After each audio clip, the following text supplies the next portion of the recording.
ప్రేమన దేవుని పిల్లలారా, మన ప్రభువును లోకరక్షకుడైనటువంటి యేసుక్రీస్తుల వారి పుణ్యనామంలో మీ అందరికీ ముందుగా శుభములు వందనములు తెలియజేస్తున్నాం. ప్రియులారా, ఈ సమయంలో మనము తెలుసుకునే అంశము రేయి మొదటి జామున మొరపెట్టుట.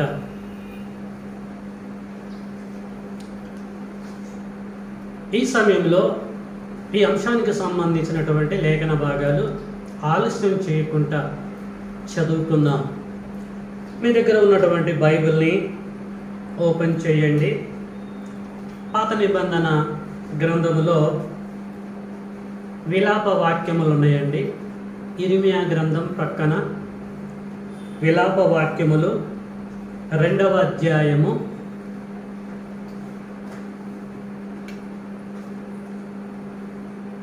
19వ వచనాన్ని నేను చదువుతున్నా, మీరు చూడండి.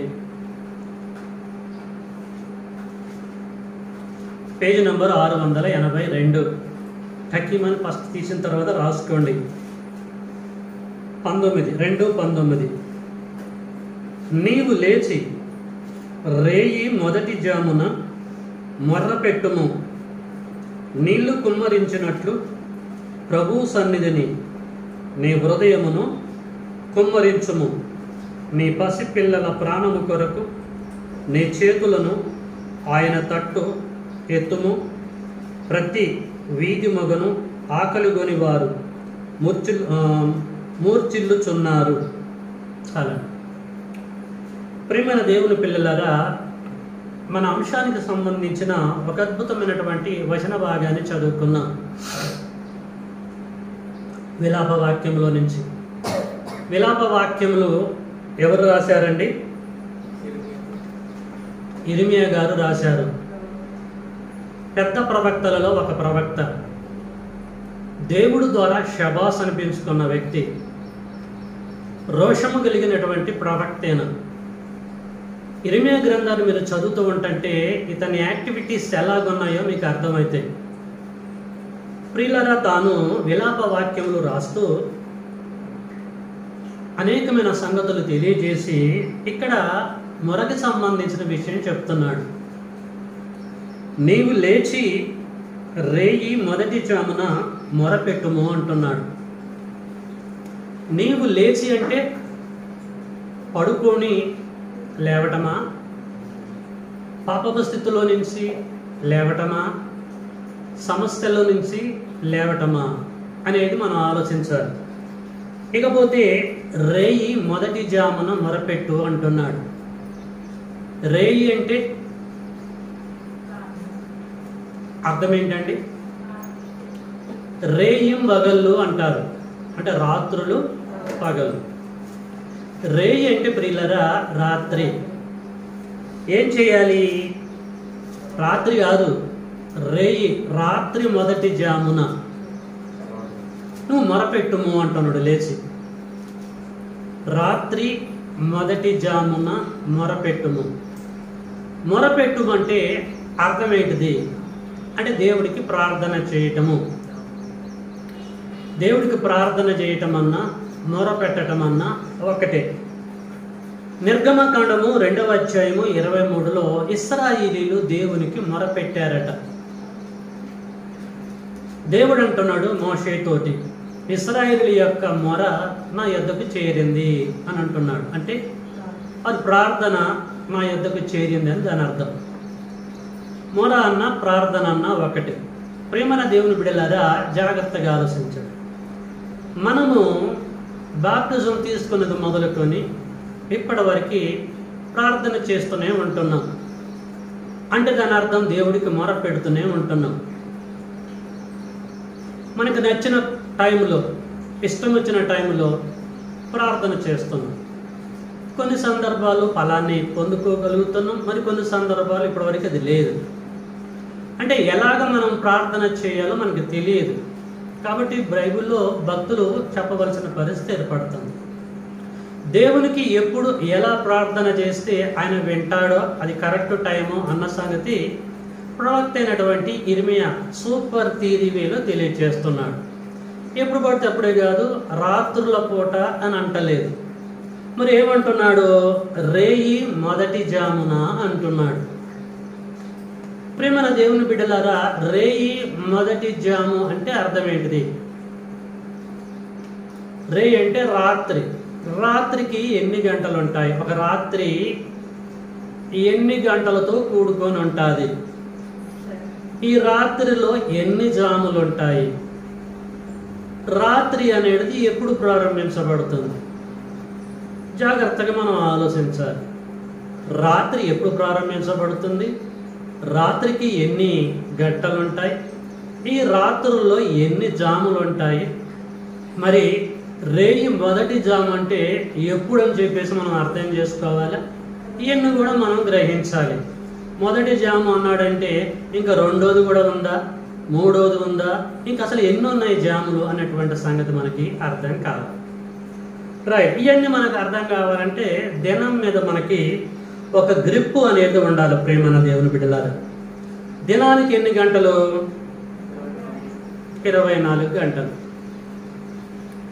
ఓకే, 24 గంటల్లో రాత్రి ఉంది, పగలు ఉంది. ఓకేనా? రాత్రి ఉంది, పగలు ఉంది. ఇప్పుడు మనము పగలకి ఎన్ని గంటలు అని బైబిల్ చెప్పిందో ఒక్కసారి మనం చూద్దాం. అంటే ఈ బ్యాక్గ్రౌండ్ మనకు అర్థమైతేనే క్లియర్గా నిమ్మలంగా జాము యొక్క కాన్సెప్ట్ అర్థమైంది. కాబట్టి నేను బ్యాక్ నుంచి వస్తున్నాను, ప్రారంభం నుంచి వస్తున్నాను. ఓకేనండి? రైట్, ఇప్పుడు మనం చూద్దాం. దినము అంటే రాత్రి అండ్ పగలు. ఒక పగలుకి ఎన్ని గంటలని గ్రంథం చెప్పింది, గ్రంథంలో దేవుని బిడ్డలు తెలియజేశారనే సంగతి మనము జాగ్రత్తగా స్టడీ చేసుకుంటూ వెళ్దాం. యోహాను సువార్తలోకి వెళ్దాం ఒకసారి. యోహాను సువార్త ప్రియులారా 11వ అధ్యాయం అందరు తీయాలి. కొంచెం నేను స్పీడ్గా చెప్పుకుంటూ పోతాను, జాగ్రత్తగా మీరు క్యాచ్ చేయడానికి ప్రయత్నం చేయండి. యోహాను సువార్త 11వ అధ్యాయము 9వ వచనం.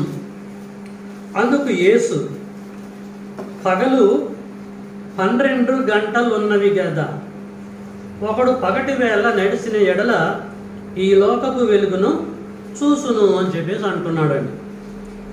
పగటికి ఎన్ని గంటలని చెప్పిండండి యేసుక్రీస్తు వారు? పగటికి 12 గంటలు అని బైబిల్ చెప్పింది. జాగ్రత్తగా ఆలోచించాలి. బైబిల్లో యేసు క్రీస్తు వారు తెలియజేశాడు. మరి పగలు 12 గంటలైతే మరి రాత్రికి ఎన్ని గంటలు ఉంటుంది? 12. ఎందుకంటే దేవుడు రాత్రిని పగలని కలగజేశాడు. ఈ రెండింటి యొక్క సృష్టికర్త పరమ తండ్రి. అవునా కాదా? ఎక్కడ కలగజేశాడు? పగటిని రాత్రిని ఎక్కడ కలగజేశాడు, వేరుపరిచాడు అని మనం ఆలోచిస్తే ఆది కాండము 1వ అధ్యాయం 5వ వచనం మనం చదివితే దేవుడు పగటిని రాత్రిని కలగజేసినట్టుగా అర్థమవుతుంది. కాబట్టి పగలకు 12 గంటలైతే ఇంకా రాత్రికి కూడా 12 గంటలు అని చెప్పేసి మనము అర్థం చేసుకోవాలి. 12 12 24 గంటలు. 24 గంటలకు వెళ్తేనే ఒక రోజు అని చెప్పేసి మనము కన్ఫర్మ్ చేసుకోవాలి. ఓకేనండి? క్లియర్ అయిపోయింది. రాత్రి ఎన్ని గంటలు, పగలు ఎన్ని గంటలు అన్న సంగతి మనం చూసాం. 24 గంటలు కలిపితే ఒక దినం. ఇప్పుడు మనం ఆలోచిద్దాం, ఈ దినం అంటే ఈ రోజు, ఈ దినం అనేది ఎప్పటి నుంచి ప్రారంభించబడుతుంది? మధ్యరాత్రి 12 గంటల 1 సెకండ్ నుండి ప్రారంభించబడుతుందా, లేకపోతే ఉదయకాల సమయంలో 6 గంటల నుంచి ప్రారంభించబడుతుందా? ఈ దిన ప్రారంభము ఎప్పుడు అని చెప్పేసి బైబిల్ చెప్తుంది. ప్రియమైన దేవుని పిల్లలు చాలా జాగ్రత్తగా ఆలోచించాలి. జనరల్గా హ్యాపీ న్యూ ఇయర్ అని ఎప్పుడంటాం మనము? రాత్రి 12 గంటల 1 నిమిషానికి మనం అందరం ప్రార్థన చేయడం పక్కకు పెట్టేసి హ్యాపీ న్యూ ఇయర్ అని చెప్పేసి మాట్లాడుతూ ఉంటాం, విషయం చెప్పుకుంటాం. అంటే దినము అప్పుడు మిడ్ నైట్ ప్రారంభించబడుతుందని మనకు తెలుసు. మరి అది వాస్తవమా? దినం అనేది అసలు వాస్తవంగా ఎప్పుడు ప్రారంభించబడుతుంది? బైబిల్లో దేవుడు ఎప్పుడు స్టార్ట్ చేశాడు, దిన ప్రారంభాన్ని ఎప్పుడు చేశాడు అనేది కూడా మనం జాగ్రత్తగా చూద్దాం. అంటే ఒక జాము అర్థం కావాలంటే ఇవన్నీ కూడా లింక్స్ ఉంటాయండి. ఇవి అర్థం కాకపోతే అది అర్థం కాదు. అందుకొరకే కొంచెం వెనకరించి తీసుకొని వస్తున్నాను, అర్థం చేసుకుని. రైట్. ఈ దిన ప్రారంభము ఎప్పుడు ప్రారంభించబడుతుంది అని ఆలోచిస్తే ఆది కాండము దయచేసి అందరు తీయాలి. ఆది కాండము 1వ అధ్యాయము 5వ వచనము. ఆది కాండం 1వ అధ్యాయము 5వ వచనం. దేవుడు వెలుగునకు పగలనియో చీకటికి రాత్రి అనియో పేరు పెట్టెను. అస్తమయమును ప్లస్ ఉదయమును కలగగా ఒక దినమాయను. దినం ఎప్పుడైందండి? దినము ఎప్పుడు ప్రారంభించబడ్డది? అస్తమయమును ఉదయమును కలగగా ఒక దినమాయను. అస్తమయము ఎప్పుడు జరిగిద్దండి? సూర్యుడు అస్తమించినప్పుడు. సూర్యుడు ఎప్పుడు అస్తమిస్తాడు? ఉదయమా సాయంత్రమా? సాయంత్రం. ఉదయించడమేమో ఉదయం పూట ఉదయిస్తాడు, అస్తమించడమేమో సాయంత్రం. పిల్లరా, ఇక్కడ అస్తమయాన్ని గురించి తెలియచేస్తున్నాడు. అస్తమయములు ఉదయములు కలిపితే ఒక దినమైద్దట. అంటే దిన ప్రారంభము అస్తమయము కానించి స్టార్ట్ అవుతుందని అర్థం చేసుకోవాలి. బైబిల్ యొక్క సంగతిది. దేవుడు బైబిల్లో దినాన్ని ఎప్పుడు ప్రారంభించిండంటే అస్తమయము సాయంత్రం 6 గంటలకి అస్తమయం జరిగిద్దండి. సాయంత్రం 6 గంటల నుంచి ఉదయం 6 గంటల వరకు, ఉదయం 6 నుంచి సాయంత్రం 6 గంటలకు కలిపితే ఒక దిన ప్రారంభము. ఒక రాత్రి ఒక పగలు కలిస్తేనే దిన ప్రారంభము. అంతే కదండి? అస్తమయమును ఉదయమును కలగ్గా ఒక దినము ప్రారంభించబడుతుంది. అలాగే బైబిల్లో తండ్రి అయిన దేవుడు ఆదికాండం 1వ అధ్యాయంలో ఎన్ని దినాలు ఏర్పాటు చేశాడండి? ఎన్ని దినాలు? 7 దినాలు కలగజేశాడు. ఈ 7 దినాలు కూడా సాయంత్రం నుంచి స్టార్ట్ అయినాయండి, ఉదయం నుంచి స్టార్ట్ కాలే. ఈ మొదటి దినము, 2వ దినం, 3 దినాలన్నీ కూడా అస్తమయం నుంచి స్టార్ట్. అస్తమయము ఉదయము ఒక దినం, అస్తమయము ఉదయము ఒక దినము, అస్తమయము ఉదయము. అంటే రాత్రి పగలు కలిపితే ప్రేమన దేవుని బిడ్డలారా ఒక దినము అన్నట్టుగా మనకి తేట తెల్లమైపోయింది. ఓకే, ఇప్పటివరకు మనం ఎన్ని విషయాలు చూసాము? దినానికి ఎన్ని గంటలు అన్న సంగతి చూసాం. 24 గంటలు. దినములో రాత్రి పగలు గురించి మనం ఆలోచించాం. రాత్రి 12 గంటలు, పగలు 12 గంటల అన్న సంగతి మనం చూసాం. ఫైనల్గా దినము అస్తమయం నుంచి ప్రారంభించబడుతుంది, అస్తమయానికి క్లోజ్ అవుతుందని చెప్పేసి మనము గ్రహించాం. ఓకేనా? రైట్. ఇప్పుడు మనము సబ్జెక్ట్లోకి వస్తున్నాం. సబ్జెక్ట్ ఏంటి? జాముల యొక్క కాన్సెప్ట్.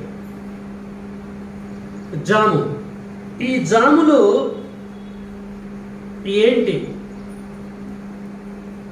రాత్రి కాలములో ఎన్ని జాములు ఉంటాయి? పగటి కాలములో ఎన్ని జాములు ఉంటాయి? టోటల్గా ఒక దినములో, ఒక పగుల్లో, ఒక రాత్రిలో ఎన్ని జాములు ఉంటాయి అన్న సంగతిని మనము ప్రియమైన దేవుని బిడ్డలారా ఆలోచిద్దాం. ఆలోచించాలంటారా వద్దంటారా? తెలుసుకోవాలా వద్దా? ఈ అద్భుతమైనటువంటి థియరీ అండి, అద్భుతమైన సంగతులు ఇవి.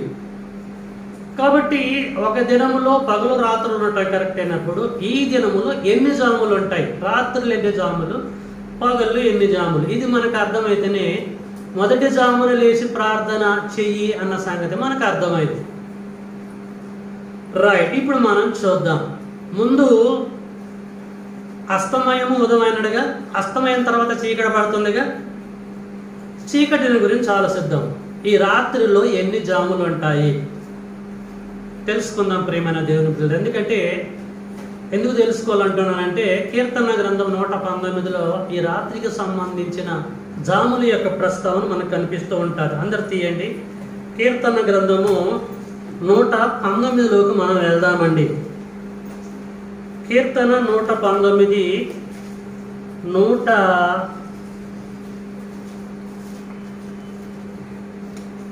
48 అండి.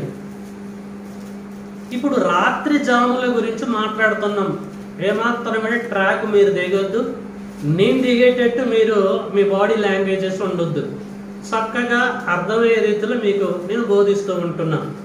రాత్రి జాముల గురించి కీర్తన 119, 148లో కీర్తనకారుడు ఏమంటున్నాడో తేట తెల్లంగా మనము చదువుకుందాం.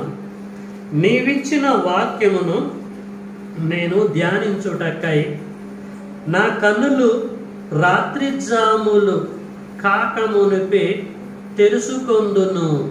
చాలండి. ప్రేమన దేవుని బిడ్డలారా, ఇక్కడ రాత్రి జాములు అని అంటున్నాడు కీర్తనకారుడు, దేవుడి యొక్క సేవకుడు. ఏమంటాడండి? నా కన్నులు రాత్రి జాములు కాకమునిపి తెరుచుకొందును. నీ కృపను బట్టి నా మొర ఆలకింపుము, నా ప్రార్థన ఆలకింపుము అంటున్నాడు. ప్రేమైనటువంటి వారులారా, ఇక్కడ రాత్రిలో కొన్ని జాములు ఉన్నాయి అని అంటున్నాడు. అంతే కదండి, జాము అంటలే, జాములు plural word, not single word, singular word కాదండి. చందు అర్థమవుతుందా? అంటే రాత్రి వేళల్లో కొన్ని జాములు ఉన్నాయట. జాములు, జాము కాదు. ఇక్కడ ఏమంటుండంటే, నీవిచ్చిన వాక్యమును నేను ధ్యానించుటకై, తండ్రి నీవిచ్చిన వాక్యమును నేను ధ్యానించుటకై నా కన్నులు రాత్రి జాములు కాకమునిపే తెరుచుకొందును. రాత్రి జాములు కాకమునిపే, రాత్రిలో జాములు ఉన్నాయి అని అంటున్నాడు. ప్రశ్న, రాత్రిలో ఎన్ని జాములు ఉన్నాయి? మీకు ముందే చెప్పాను. అసలు జాముకి ఎన్ని గంటలు ఉంటాయి? ప్రియులారా, ఇవన్నీ కూడా ఆలోచించాలా వద్దు. కాబట్టి ఈ కీర్తనకారుడు చెప్పిన ప్రకారం రాత్రి జాములు ఎన్ని ఉంటాయి అని అనుకుందాం. ఊహలు వద్దుగా, మనకి వాక్యమే హద్దు.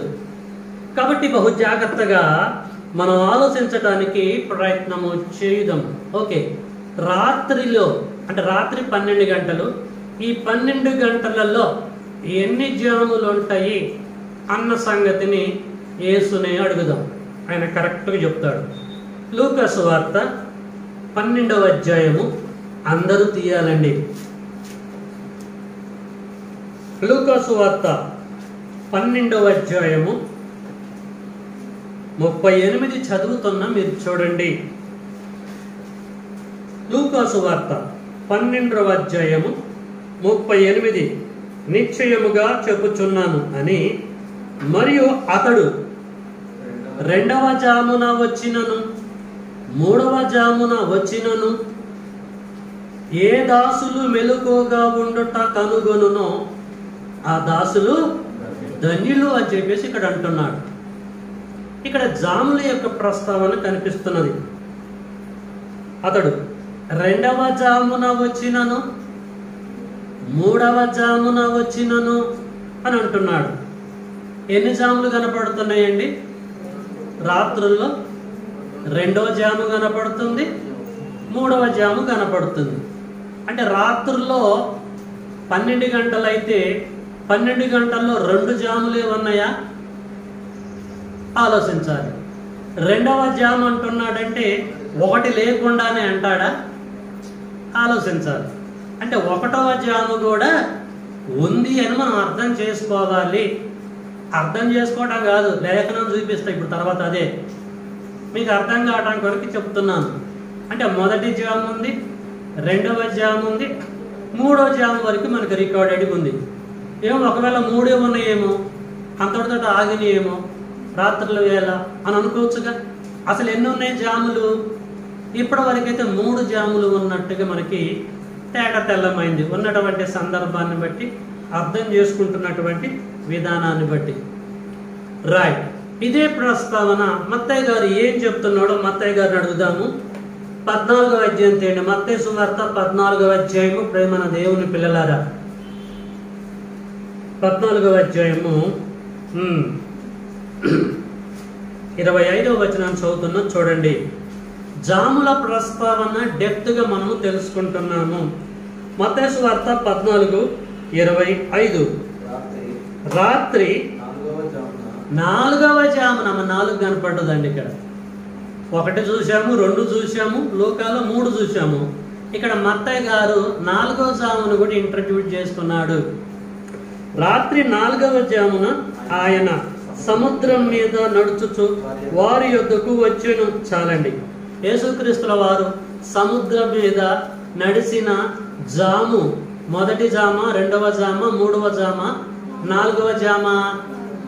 4వ జాము అంటే రాత్రికాల సమయంలో, రాత్రి 12 గంటలైతే 4 జాములు ఉన్నట్టుగా బైబిల్ని బట్టి పరిశీలిస్తుంటే మీకు అర్థం కావట్లేదండి? అర్థమవుతుంది. అంటే రాత్రుల్లో 4 జాములు ఉన్నాయి ప్రియమైన దేవుని బిడ్డలారా. రైట్. దీనికి సపోర్టెడ్గా మరొక లేఖన భాగాన్ని మనం చూసుకున్నాం. మార్కు గారు ఏమైనా తేడాగా చెప్తున్నాడేమో ఆయన్ని మనం అడుగుదాం. మార్కు సువార్త 6వ అధ్యాయము, మార్కు సువార్త 6వ అధ్యాయము 48. అప్పుడు వారికి గాలి ఎదురైనందున దోణి నడిపించుటలో వారు మిక్కిలి కష్టపడుచుండగా ఆయన చూచి రాత్రి ఇంచుమించు 4వ జామున సముద్రం మీద నడుచుచు వారి యొద్దకు వచ్చి అని చెప్పేసి అంటున్నాడు. అంటే ఇక్కడ మార్కు గారు కూడా 4వ జామును ప్రస్తావిస్తూ అంటున్నాడు.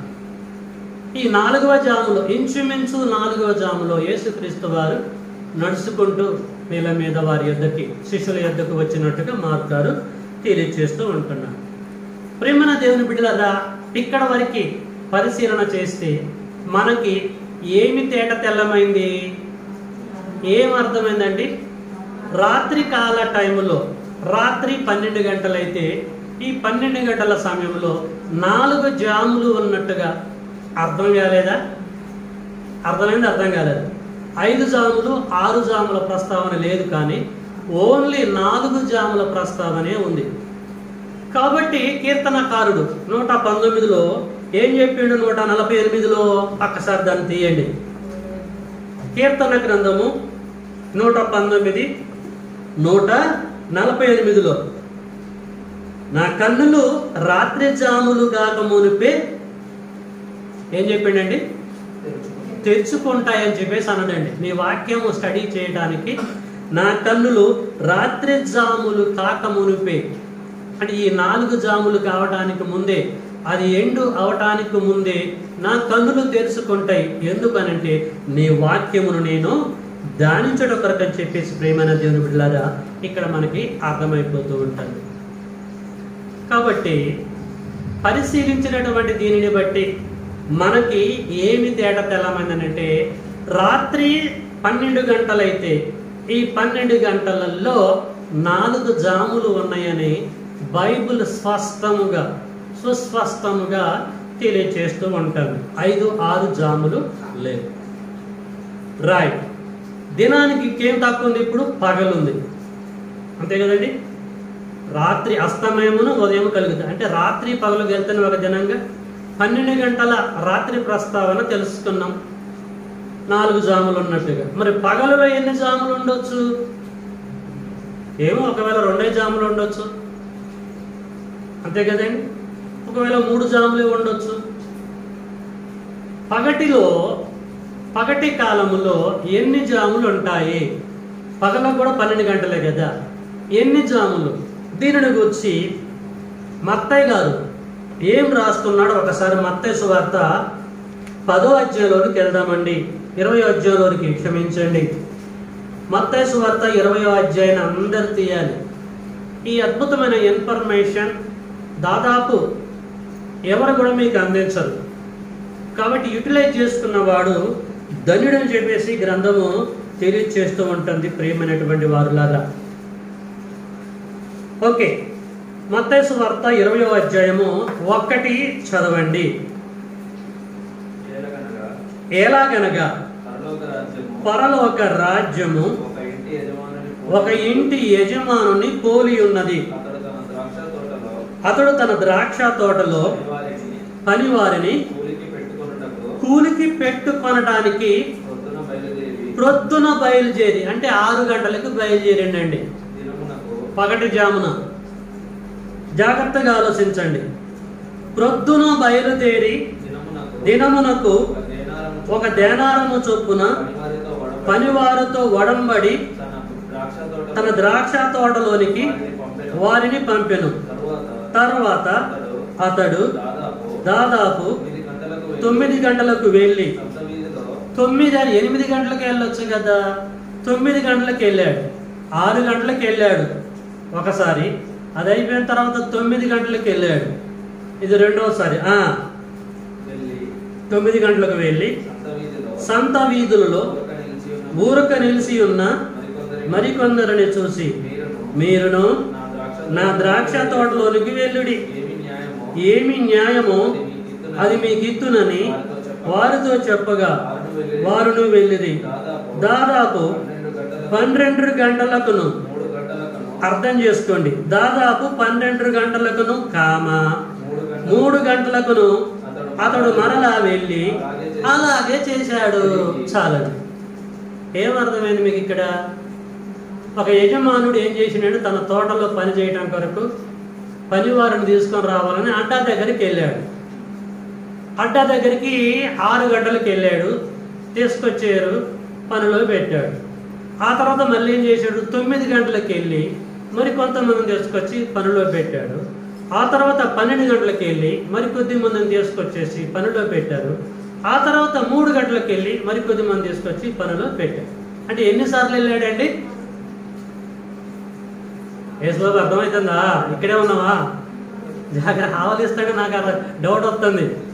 ఎందుకంటే నేను కరెక్టే చెప్తున్నా కదా, ట్రాక్ చేయట్లేదు. మరి ఆలోచిస్తే మంచిది, చాలా సంతోషం. 4 ట్రిప్పులు వెళ్ళాడండి. ఉదయం 6 గంటలకి, 9 గంటలకి, 12 గంటలకి, 3 గంటలకి వెళ్ళాడు. 5 గంటలకు కూడా వెళ్ళాడా? వెళ్ళాడు. ఇప్పుడు మనం ఆలోచించాలి ఈ లెక్క ఏందనేది. అంటే ఇన్నిసార్లు వెళ్ళిండంటే దీని అర్థం ఏంటిది? రాత్రి ఎన్ని జాములు చెప్పేసి అన్నాను? 4 జాములు. అయ్యే 4 జాములు పగలు కూడా ఉన్నాయని చెప్పేసి అర్థం చేసుకోవాలి. అర్థమవుతుందా అండి? 6 గంటల నుంచి, అది లెక్క తర్వాత చెప్తలేండి, పగలు కూడా 4 జాములు అని చెప్పేసి మనము అర్థం చేసుకోవాలి. ఎట్ట అర్థం చేసుకోవాలి, ఎట్ట అర్థం చేసుకుంటే ఇది అర్థమైంది అన్న సంగతి మనము ఆలోచిద్దాం. ప్రేమన దేవుని బిడ్డలారా, ఇప్పుడు మనము దినాన్ని మనం ప్రారంభించుకుందాం. దిన ప్రారంభము ఎప్పుడని చెప్పేసి అన్నా నేను? సాయంత్రము అస్తమయం నుంచి దిన ప్రారంభం అని చెప్పేసి అన్నాను నేను. అస్తమయము నుంచి అస్తమయం వరకు ఒక దినం అని చెప్పేసి అన్నాను. రాత్రి అంతా 12 గంటలకు చెప్పేసి అన్నాను. పగలంతా 12 గంటలకు చెప్పేసి అన్నాను. టోటల్గా 24 గంటలకు చెప్పేసి అన్నాను. కన్ఫర్మ్ చేశాను. అక్కడి నుంచి జాముల ప్రస్తావన దగ్గరకు వచ్చాను. రాత్రికాల జాములు 4 అని చెప్పేసి అన్నాను. ఇక్కడ పగటి జాములు కూడా 4 అని చెప్పేసి అన్నాను. సో ఇప్పుడు మనం చూద్దాం, జాములు ఎప్పుడు ప్రారంభించబడతాయి అంటే, మొదటి జాము, ఈ 4 జాములు ఎట్ట మనం కాలిక్యులేట్ చేయాలంటే, సాయంత్రం 6 గంటల నుంచి అస్తమయం అయితేగా, సాయంత్రం 6 గంటల నుంచి 9 గంటల వరకు ఒక జామ్, దాన్ని తొలి జామ్ అంటారండి.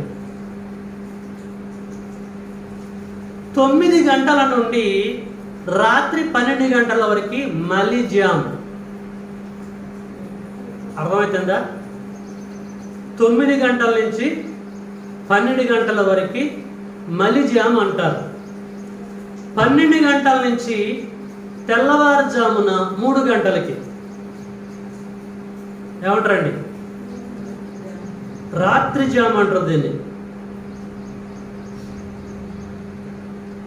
3 గంటల నుంచి ఉదయం 6 గంటల వరకు తెల్లవారు జామ్. ఎన్ని జాములు వచ్చాయి? అర్థమైందా? తొలి జాము, మలి జాము, రాత్రి జాము, తెల్లవారుజాము. తొలి జాము ఎప్పటి నుంచి ఎప్పుడు స్టార్ట్? 6 గంటల నుంచి రాత్రి 9 గంటల వరకు ఒక జాము వచ్చింది. 9 గంటల నుంచి 12 గంటల వరకు మళ్ళీ జాము, రెండో జాము వచ్చేసింది. 12 గంటల నుంచి 3 గంటల వరకు రాత్రి జాము, మూడో జాము వచ్చేసింది. 3 గంటల నుంచి ఉదయం 6 గంటలకి ఒక జాము, దీన్ని తెల్లవారుజాము అంటారండి. ఓకేనా? సేమ్ వే ప్రియమైన దేవుని బిడ్డలారా, రాత్రికి 4 జాములు ఉన్నట్టు పగల్లో కూడా 4 జాములు ఉంటాయి. ఎలాగా? ఉదయం 6 గంటల నుంచి 9 గంటల వరకు ఒక జాము, 9 గంటల నుంచి ఉదయం 9 గంటల నుంచి మధ్యాహ్నం 12 గంటల వరకు ఒక జాము. ఓకే, మధ్యాహ్నం 12 గంటల కానుంచి 3 గంటల వరకు ఒక జామ్, మధ్యాహ్నం 3 గంటల కానుంచి సాయంత్రం 6 గంటల వరకు సాయంకాల జామ్. ఎన్ని జాములు వచ్చినాయండి? 4 జాములు. అంటే పగలులో 4 జాములు, రాత్రుల్లో ప్రియమైన దేవుని బిడ్డలారా 4 జాములు అని చెప్పేసి మనకి అర్థమైపోయింది. Any confusion? ఏమన్నా కన్ఫ్యూజన్లో ఉన్నారా? యేసుబాబు ఏం లేదుగా, అంత రూట్ అంతా బైపాస్ అయ్యగా, తేడా వస్తే మళ్ళీ తర్వాత కాల్ చేసి అడగండి. కాబట్టి దినాల ప్రస్తావన తెలుసుకున్నాం, రాత్రుల ప్రస్తావన తెలుసుకున్నాం, పగల ప్రస్తావన తెలుసుకున్నాం, రాత్రి కాల సమయంలో ఉన్న జాముల ప్రస్తావన తెలుసుకున్నాం, పగలి కాలంలో ఉన్న జాముల ప్రస్తావన తెలుసుకున్నాం. ఇప్పుడు మనం ఆలోచిద్దాం, జాముకి ఎన్ని గంటలు? దీన్ని బట్టి 3 గంటలు. ఒక జాముకి 3 గంటలు. రాత్రికాల జాములు 4 అయితే 4 × 4 ముళ్ళు 12. పగల్లో 4 జాములు, 4 × 4 ముళ్ళు 12. 12 12 24. 24 కలిపితే ఒక దిన ప్రారంభము. ఈ దినం ఎప్పుడు ప్రారంభించబడదంటే అస్తమయం టు అస్తమయము. అస్తమయం ఉదయం, ఉదయం నుంచి సాయంత్రం. కాబట్టి ప్రియమైన దేవుని బిడ్డలారా, ఈ దినం అనేది గ్రంథములో ఇలాగ ప్రారంభించబడ్డది. Right, I'm coming to the point. విలాప వాక్యాలు. విలాప వాక్యాలు ఇర్మియా గారు ఏమన్నాడు? 2వ అధ్యాయము, పేజీ నంబరు 682. విలాప వాక్యములు అందరు తీయాలి. 2వ అధ్యాయము 19వ వచనం. నీవు లేచి, అందరు తీయాలి. నీవు లేచి రేయి అంటే రాత్రి మొదటి జామున మొరపెట్టుము, నీళ్లు కుమ్మరించినట్లు ప్రభు సన్నిధిని నీ హృదయమున కుమ్మరించును అని చెప్పేసి అన్నాడండి. సో దీన్ని బట్టి మనకి ఏం అర్థమవుతుంది? ఎప్పుడు మనం ప్రార్థన చేయాలి, ఎప్పుడు ప్రార్థన చేస్తే కరెక్ట్ అని ఇర్మియా గారు అంటున్నాడండి. రేయి అంటే రాత్రి మొదటి జామున నువ్వు దేవుడికి మొరపెట్టు, దేవుడికి ప్రార్థన చెయ్యి. అప్పుడు కరెక్ట్ టైము, కాన్సన్ట్రేషన్తో దేవుడికి ప్రార్థన చేయొచ్చు. అప్పుడు దేవుడు వింటాడు, విన్నదానికి ప్రతిఫలాన్ని దయచేస్తాడు అని ప్రపంచానికి ఈ అద్భుతమైన ఇన్ఫర్మేషన్ అందించాడు ఇర్మియా గారు విలాప వాక్యములో. కాబట్టి ప్రియమైన దేవుని బిడ్డలారా, ఇప్పుడు మనము రాత్రిపూట ఎప్పుడు మొరపెట్టాలి? 2వ జామున్న, 3వ జామున్న, 4వ జామున్న? మొదటి జామున, అంతేగా? మొదటి జాము, జాముకు 3 గంటలు. మొదటి జాము ఎప్పుడు ప్రారంభించబడుతుంది అన్న? 6 గంటల నుంచి 9 గంటల వరకు. ఇది మొదటి జాము. మొదటి జాములో ఏమన్నాడు? నువ్వు లేచి దేవునికి మొరపెట్టు అంటున్నాడు. పిల్లలు ఆలోచించండి, 6 గంటలకు ఎవడైనా బండుకుంటాడా? 7ంటికి ఎవరైనా బండుకుంటాడా? పోనీ 10ంటికి ఎవడైనా బండుకుంటాడా? ఇప్పుడు మరి అదేంటి, నువ్వు లేచి అని అంటున్నాడు ఏంటిది? ఈ వర్షంలో ఇప్పుడు మనం ఆలోచిస్తే 6 నుంచి 9 గంటల లోపు ప్రార్థన చేయాలి అంటున్నాడు. ప్రార్థన చేయడానికి ముందు లేవాలంటున్నాడు. ఏంటి దీని అర్థము? మొదటి జామన్నాడు, మళ్ళీ ఇక్కడ 4వ జామన్లే 3వ జామన్లే. దీన్ని ఎలాగ అర్థం చేసుకోవాలి? నేటికి అర్థం కావట్లేదు సోకాల్డ్ ప్రీచర్స్కి, సోకాల్డ్ ఇవాంజలిస్టులకి, సోకాల్డ్ డీకన్స్ అండ్ ఎల్డర్స్కి, ప్రెస్బిటరియన్స్కి, ఎవరికి అర్థం కావట్లే. రేయి మొదటి జామ్ మీద క్లారిటీ లేదు ప్రపంచానికి. మొదటి జాము 6 గంటల నుంచే కదా 9 గంటల వరకు, అప్పుడు ప్రార్థన చేయమంటండి ఇర్మియా గారు అని. అన్నం మొత్తం దీన్ని మొత్తం శుభ్రంగా పడుకోవడానికి ముందు అందరు కలిసి మోకాలేసి అప్పుడు ప్రార్థన చేస్తారు. ప్రార్థన చేసిన తర్వాత పండుకుంటున్నారు, అంతే కదండి.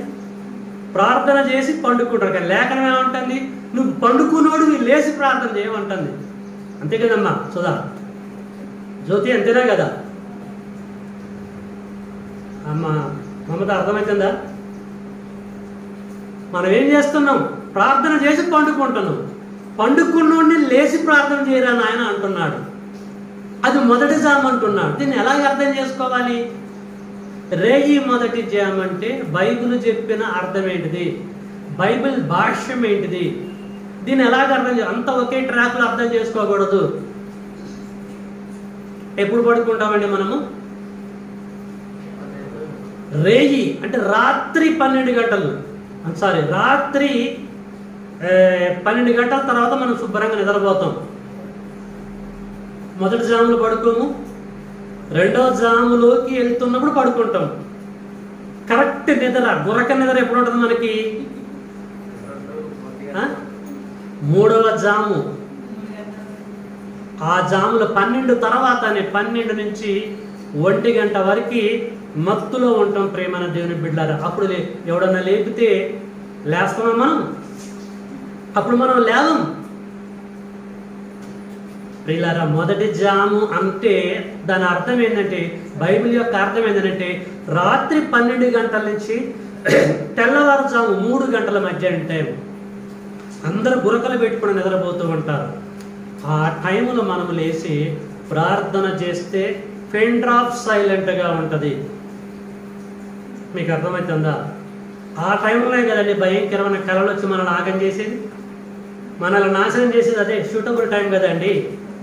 రకరకాల కళలు, మామూలు కళలు వస్తాయన్నప్పుడు దుష్టుడు మనల్ని వాడుకునే టైం ప్రేమైన దేవుని బిడ్డలారా. ఆ మధ్యరాత్రి 12 గంటల నుంచి 3 గంటల లోపు భయంకరమైనటువంటి టైం. ప్రపంచం అంతా నిద్రపోతూ ఉంటుంది. ఏ దేశంలోకి వెళ్ళినా అది చాలా డేంజరస్ టైం. అది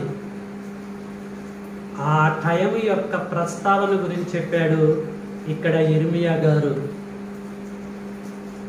రేయి అంటే రాత్రి అన్నాడు, కానీ 6 గంటలప్పుడు అది ఆ రాత్రి అనరండి. మధ్యరాత్రి ఎప్పుడైతే అండి కరెక్ట్ అయినటువంటి రాత్రి, 100% రాత్రి 12 తర్వాతనే ప్రియులారా, అప్పుడే స్టార్ట్ అయింది. అప్పుడు లేమని చెప్పేసి అంటాడండి. 6 గంటలప్పుడు ఎవడు పడుకోడు, ఎవడు లేచి ప్రార్థన చేయడు, 9ంటికి కూడా పడుకోడు ఎవడు. అప్పుడు అంత పెద్ద రాత్రి ఏమి అనిపించదండి, అందరు తిరుగుతూనే ఉంటారు. 12 తర్వాత 3 గంటల లోపు చక్కని చీకటి, కారు చీకటి ఉంటూ ఉంటుంది. ఆ టైంలో ప్రార్థన చేయంటాడు. ఆ టైంలో మనం ప్రార్థన చేయాలి. బైబిల్ యొక్క డెఫినేషన్ అండి ఇది, బైబిల్ యొక్క అర్థం అండి ఇది. దీని మీద రకరకాల బోధలు చేసినటువంటి వారు ఉన్నారు బయట, కానీ సరైనటువంటి సీక్వెన్స్లో బోధ చేసినటువంటి వారు లేదు ప్రియమైనటువంటి వారు ఉన్నారు. ఇర్మియా గారు కాన్సెప్ట్ ఏంటంటే రాత్రి 12 తర్వాత 3 గంటల లోపు నువ్వు పడుకున్నోడివి లేచి నీకున్న సమస్యలను బట్టి, నీకున్న ఇరుకులు ఇబ్బందులను బట్టి, నీకున్న శోధనలను బట్టి, నీకున్న కష్టాలను బట్టి అదే షూట్ అయినటువంటి టైం, షూటబుల్ టైం. పరమ తండ్రికి ప్రార్థన చేయి. ప్రపంచమంతా నిద్రపోతూ ఉంటారు, నువ్వు ఒక్కడివే దేవుడితో కమ్యూనికేట్ చేసుకుంటే బాగుంటుంది. దేవుడు వింటాడు, ప్రతిఫలాన్ని దయచేస్తాడని చెప్తున్నాడండి.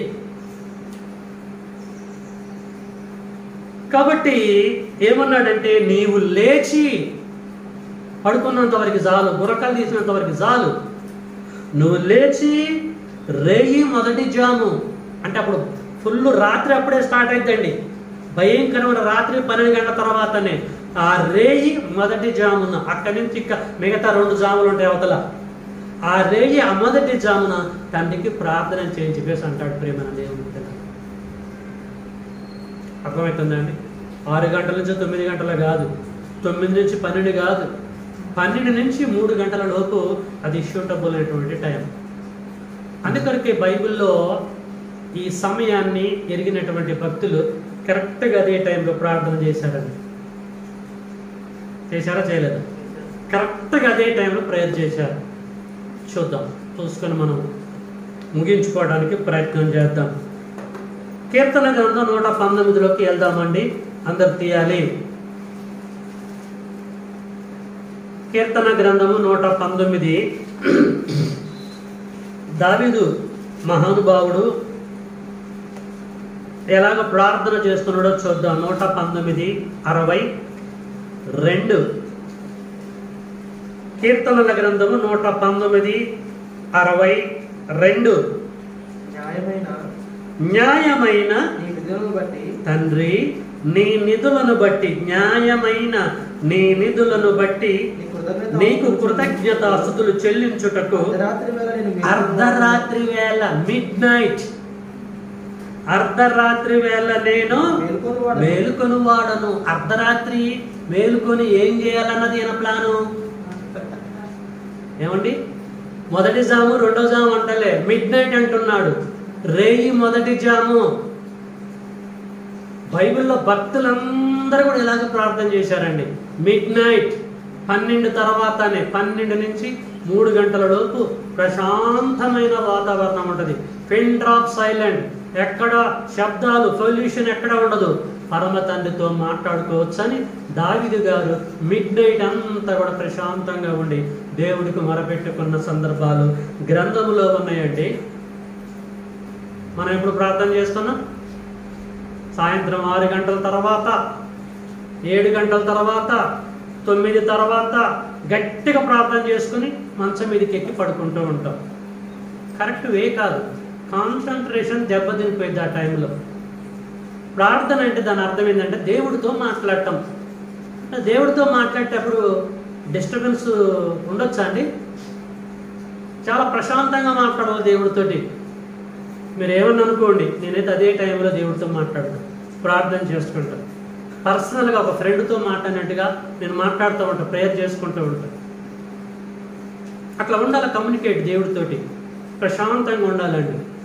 మనం ప్రార్థన చేస్తుంటే పక్కంటోడు అరవా, వాడు తిట్ట, వీడు పిలవా, అన్నం పెట్టని ఇంకొకడన్నా, సగమేం అడుగుపోయింది, సగమే ఇటు అవుతుంది.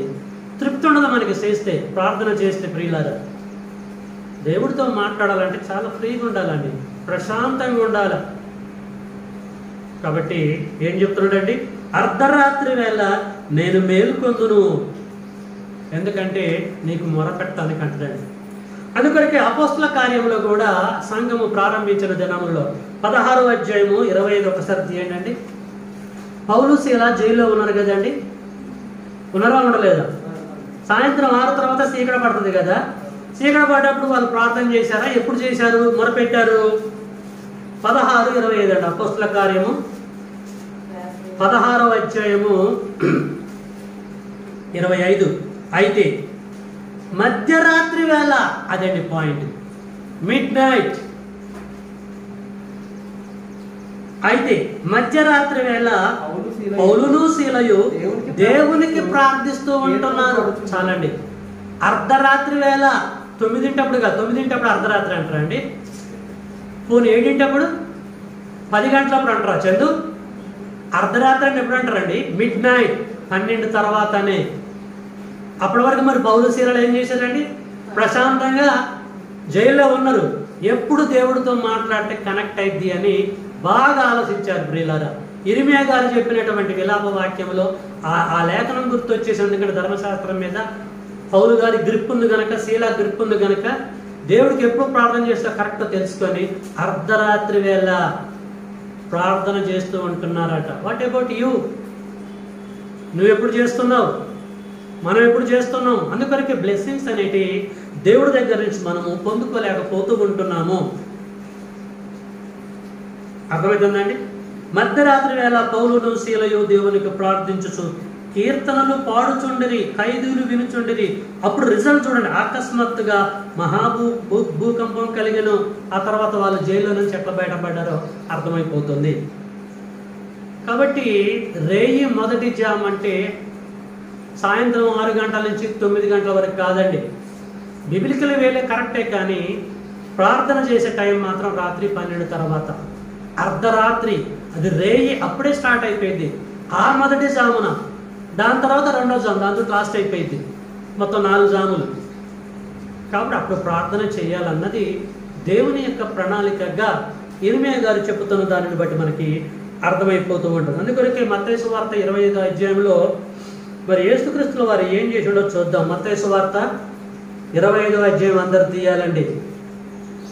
ఆయన కూడా సేవ చేశాడు, ఆయన కూడా ప్రార్థన చేశాడు పరమ తండ్రికి. సో కొన్ని సందర్భాలు మనం చూసుకుందాం. మత్తయి సువార్త 25:6. అర్ధరాత్రి వేళ ఇదిగో పెళ్లి కుమారుడు. చాలండి. పెళ్లి కుమారుడు ఎప్పుడు వస్తాడటండి? అర్ధరాత్రి వేళనే వస్తాడట. ఆయన ఎదుర్కోవడానికి మనం అర్ధరాత్రి సిద్ధంగా ఉండాలి, మెలుగుతూ ఉండాలట. యేసుక్రీస్తుల వారు వచ్చేది అప్పుడేనటండి. అర్థం కావడం కొరకు చెప్తున్నాడు అక్కడ ఉపమానం. అర్థం కావడం కొరకు మధ్యరాత్రి వేళ, అర్ధరాత్రి వేళ మనం ప్రశాంతంగా ఉండి దేవుడికి ప్రార్థన చేయాలన్న ఉద్దేశంతో యేసు చెప్తూ ఉంటున్నాడు. ఇక్కడ ఏం చెప్తుండండి ఒకసారి చదవండి. 25:6. అర్ధరాత్రి వేళనే ఇదిగో పెళ్లి కుమారుడు, అతన్ని ఎదుర్కొని రండి అని కేక వినపడను. అప్పుడు ఆ కన్యకలందరూ లేచి తమ దివిటీలను చక్కపరిచిరి. చాలండి. కాబట్టి యేసును మనం ఎదుర్కోవాలంటే అర్ధరాత్రి వేళల్లో సిద్ధంగా ఉండాలి. నిజంగా ఆయన వస్తాడు, అర్ధరాత్రులు ఎదుర్కోవాలన్నది కాదు కాన్సెప్ట్. అర్ధరాత్రి వేళలో దేవుడితో మనం కమ్యూనికేట్ చేయాలన్నది దాని యొక్క భావం, ఒరిజినల్ మీనింగ్ అది. అర్ధరాత్రి వేళ మనమేమో గురక పెట్టుకొని నిద్రపోతూ ఉంటాం. సిద్ధంగా ఉండాలి. రాత్రి వేళలో బైబిల్ ధ్యానించుకుంటూ ప్రార్థన చేసుకుంటూ ప్రేమైన దేవుని బిడ్డగా మనం రెడీగా ఉండాలి. అర్ధరాత్రికి బైబిల్లో అంత ప్రాధాన్యత ఉంది. ఆ అర్ధరాత్రిని తొలి జాము, మొదటి జాము అని చెప్పేసి బైబిల్లో ఉన్నటువంటి భక్తులు తెలియచేశారు. ఓకే, మరొక లేఖనం చూసుకుందాం. లూకా సువార్త 6వ అధ్యాయంలోకి వెళ్దాము. లూకా సువార్త 6వ అధ్యాయము అందరు తీయాలండి. 12వ వచనం. లూకా సువార్త 6వ అధ్యాయము 12వ వచనం. ఆ దినములయందు ఆయన ప్రార్థన చేయుటకు కొండకు వెళ్ళి దేవుణ్ణి ప్రార్థించుటయందు రాత్రి గడిపాను. రాత్రి గడిపాను అంటే సాయంత్రం 6 గంటల దాన్ని 7 గంటల దాని రాత్రి అంటారండి. యేసు బాబు, యేసు అడుగుల్లో దేవుడితో గడిపాడట. ఎప్పుడు గడిపాడు? రాత్రి వేళలో. రాత్రి అంటే ఎప్పుడు అంటాం మనము? ఏంద్ర ఇంత రాత్రుల్లో తిరుగుతున్నవి ఏంట్రా అంటాం మనం. అంటే 12 తర్వాతనే. కాబట్టి ప్రియమైన దేవుని బిడ్డలారా, ఇలాగ నేను చెప్పుకుంటూ పోతే చాలా సందర్భాలు ఉన్నాయి. మధ్యరాత్రి 12 గంటల నుంచి 3 గంటల లోపు మనము లేచి ప్రార్థన చేయాలన్నది దేవుడి యొక్క ప్రణాళికగా ఇర్మియా గారు తెలియజేస్తున్న దాన్ని బట్టి మనకి తేట తెల్లమైపోయింది. చెప్పండి అండి, ఏ టైంలో మనం ప్రార్థన చేయాలి? రేయి మొదటి జామున. రేయి మొదటి జామున అంటే సాయంత్రం 6 నుంచి 9 గంటల లోప కాదండి. రాత్రి 12 నుంచి తెల్లవారుజామున 3 గంటల లోపు. బైబిల్ భాషలో, బైబిల్ పరిభాషలో దాని భావం అర్థం అదండి. ఆ టైంలో మనము ప్రార్థన చేయాలి ప్రియమైన దేవుని బిడ్డలారా. అలాగే దానికంటే ముందు ప్రార్థన చేసే తప్పు అని నేను అంటలే, కానీ స్పెసిఫిక్గా ఆ టైంలో కనుక మనం ప్రార్థన చేస్తే దేవుడు ఖచ్చితంగా వింటాడు, బ్లెస్సింగ్స్ అనుగ్రహిస్తాడు. మనం అనుకున్న దాన్ని మనము చేపట్టగలము దేవుడి ద్వారా. అర్థమవుతుందండి? కాబట్టి రేయి మొదటి జామున మొరపెట్టుము అంటే అర్థం ఏంటో మనం గ్రంథాన్ని బట్టి తెలుసుకున్నాం. తెలుసుకున్నటువంటి మనము విడిచిపెట్టకుండా తెలుసుకున్న దాని ప్రకారంగా మనము ప్రవర్తించాలి. అంటే 12 గంటల నుంచి 3 గంటల లోపు ప్రేయర్ అనేది చేయాలి. చక్కగా ఓపికతో ఈ సబ్జెక్ట్ మీరు విన్నందుకు మిమ్మల్ని అభినందిస్తూ ముగిస్తున్నాను. దినం అంటే ఏందో, రాత్రి అంటే ఏందో, పగలంటే ఏందో, జాము అంటే ఏందో, రాత్రి జాములు ఎన్నో, పగలు జాములు ఎన్నో, జాముకి ఎన్ని గంటలో తెలుసుకుందాం. ఏ జాములో ప్రార్థన చేస్తే తండ్రి దగ్గరికి వెళ్తుందో కూడా మనం గ్రహించాం. కాబట్టి విన్నటువంటి మనము మర్చిపోకుండా విన్న దాని ప్రకారంగా ప్రవర్తిద్దాం. మీరు వినువారు మాత్రమే అయి ఉండి, యాకోబు అంటున్నాడు, యాకోబు రాసిన పత్రిక 1వ అధ్యాయంలో, మీరు వినువారు మాత్రమే అయి ఉండి మిమ్మల్ని మీరు మోసపుచ్చుకోనకుండా విన్నదాని ప్రకారంగా ప్రవర్తించువారునై ఉండుడని చెప్పేసి అంటారు. కాబట్టి మనం వినడమే కాదు, విన్నదాని ప్రకారంగా ప్రవర్తిద్దాం. May God bless you all.